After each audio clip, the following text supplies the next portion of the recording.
Hello, denizens. Welcome to Science Tech Stand-Up, the only tech show that tells the truth because we have not become sufficiently large enough to be bought out by multinational concerns. But we're available. Speaking of being bought out by larger concerns, Bill Michael forwarded me a fascinating podcast about hedge funds killing innovation and perhaps American companies themselves.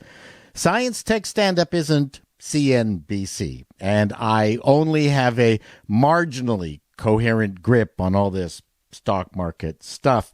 And I invite you, investment types, to pipe up in the comments below. But the gist of the story is that since corporate America is so beholden to the stock market that short-term gain is more important than long-term planning. This is not a new thing. Hedge funds exacerbate this by buying enough stock to make their voices heard, and their favorite song is stock buybacks, which provides a quick return and makes the hedge funds investors happy. Interestingly enough, stock buybacks were illegal up until, guess who? Ronald Reagan changed the rules. It was thought that buybacks were a way for companies to gin up their stock prices. Guess who doesn't have stock buybacks? Chinese companies. They are free to plan and invest long-term without the pressure of hedge fund billionaires screaming for instant ROI. I'll leave a link to the interview below. I've spent time on Wall Street. Never have so many done so little to earn so much. The next bunch of stories has one theme: hackers. It's getting worse, and I see this only escalating.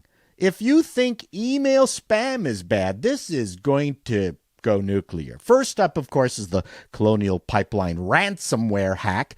Big news for the last week.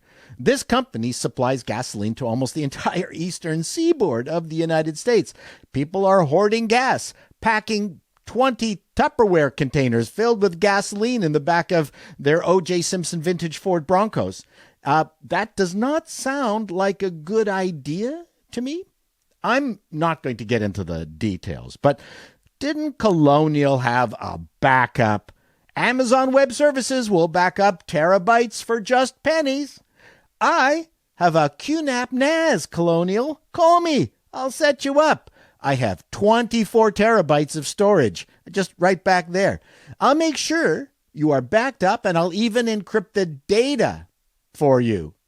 No one will be able to steal it. DM me on Twitter. Next hack of the day. It seems that Qualcomm chips can be hacked. So I'm going to be quoting from a website called Checkpoint Research. We discovered a vulnerability in a modem data service that can be used to control the modem and dynamically patch it from the application processor. An attacker can use such a vulnerability to inject malicious code into the modem from Android. This gives the attacker access to the user's call history and SMS, as well as the ability to listen to the user's conversations. A hacker can exploit the vulnerability to unlock the SIM, thereby overcoming the limitations of the service providers imposed on the mobile device.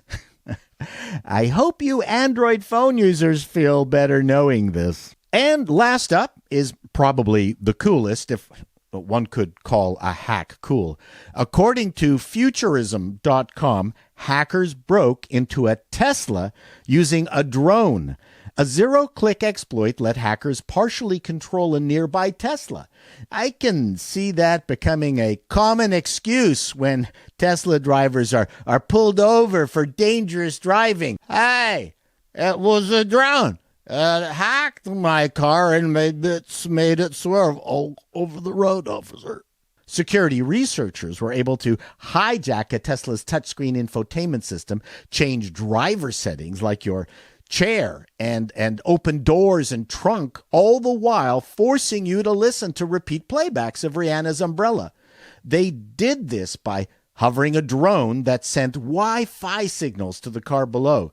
Now, before you rush out with your drone to make your neighbor in their Tesla run into the curbside garbage cans to retaliate against them for letting their Great Dane shit all over your yard, the hackers made Tesla aware of this exploit before publicizing it. Let me end this episode with an editorial comment. I'm not against electric cars, but we are heading into a situation where everything is electric, everything has a chip, and everything is networked.